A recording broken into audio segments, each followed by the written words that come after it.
New York Times best-selling author and Amherst, Mass. resident Tony DiTerlizzi has been writing and illustrating children's books for almost 20 years now. From The Spider and the Fly to Kenny and the Dragon on his own, to collaborations on the book series turned movies, the Spiderwick Chronicles, and the movie series turned books, Star Wars. He has always believed a picture is worth 1,000 words, and as Tony Dunne found out, those pictures are his passion. My mom tells me that when I was young and I would draw at the kitchen table or in my bedroom, I would make a lot of sound effects. It's because there was a story unspooling in my brain. When I was a teenager, a senior in high school, I'm like, I want to create children's books, which is so much easier said than done. I had taken every single art course you could take in high school, and my high school art teacher, he's like, I want you to do one assignment for the entire semester. So I went home, and my younger brother was reading Alice's Adventures in Wonderland by Lewis Carroll. And I came back Monday and said, I want to do like a Tony D version of Alice in Wonderland. So off I went. You know, it was the 80s, so I made the Mad Hatter very Elton John, and I used a highlighter so that when you looked at the book under a black light, the book would glow. So then this kid in class goes, hey, I heard you did some version of Alice in Wonderland. And this like person that would never talk to me, I'm like, ooh.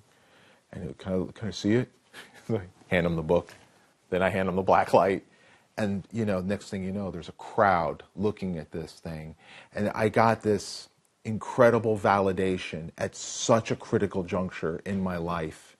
I felt if I could do it in that brutal world of high school, I got this, I can do this. I think the preconception is that you know, creating a children's book is easy. How hard can it be? There's 300 words in this thing total. And the truth is, it's so incredibly difficult. Think of a song like Yesterday. So simple. Oh, I could write a song like that. No, you can't. No, you can't. That's what made the Beatles the Beatles. And making a book, in many ways, is very similar. I don't want to create a 32-page greeting card. I want to create a 32-page story that resonates, not just with the child, but maybe with even the adult that's reading the book with the child. When I'm creating anything, pictures, stories, books, etc., I'm always measuring it against the 10-year-old version of me or the 12-year-old version of me. What can old middle-aged Tony make that would impress 10-year-old Tony? He would like that. You go through a lot of emotions when you're making these stories, and then you set it out like a little paper boat on the waves, and you hope it doesn't sink. Sometimes they sink, and sometimes they go and do amazing things. You know, when I hear that, you know, millions and millions of kids love my books and stories, and that a place like the Norman Rockwell Museum is going to hang a retrospective of my work, and I'm not even 50 years old.